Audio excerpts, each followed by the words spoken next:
వర్ణాశ్రమ లేఖలు ఏప్రిల్ 7, 1947. భగవాన్ ఏదైనా ఆచరణ రూపంలోనే బోధిస్తూ ఉండేవారు.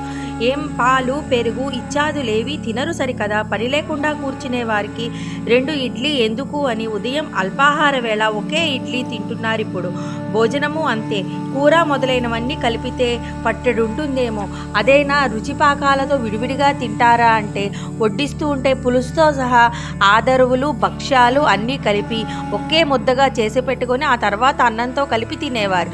ఈ మధ్య ప్రసంగవశంగా ఏదో ఒక ఆదరువు చేసుకొని అన్నం తింటే ఎంతో రుచిగా ఉంటుంది. ఇన్నెందుకో పూర్వం అలాగే చేసేవాళ్ళం. నేను ఇప్పటికీ ఆ నియమం వదల్లేదు అని భగవాన్ సెలవిచ్చారు. కొండ మీద ఉండగా ఎందరో అన్నం పళ్ళు భక్ష్యాలు తెస్తూ ఉండేవారు. ఈ 3 వేళతో తీసుకొని అందరూ తెచ్చినవి తినేవాణ్ణి. ఎప్పుడు తెస్తే అప్పుడే. రోజల్లా తిన్నది అంతా కలిపితే పట్టెడన్నమన్నా అయ్యేది కాదు. ఆ భోజనం ఎంతో సుఖంగా ఉండేది. ఇప్పుడు ఆకు వేసి అనేక పదార్థాలు వడ్డిస్తారు. పారవేయలేక తింటే భారంగా ఉంటుంది అని అప్పుడప్పుడు అంటూ ఉంటారు భగవాన్. నిద్ర విషయము అంతే.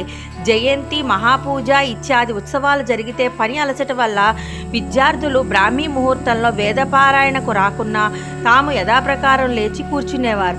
వారి శరీరమే ఎప్పుడైనా అస్వస్థతగా ఉందనుకో సేవకులు మరింకొంచెం సేపు పడుకోరాదా అంటే బ్రాహ్మీ ముహూర్తంలో పడుకోవటం ఏమిటయ్యా, కావాలంటే మీరు పడుకోండి అనేవారు.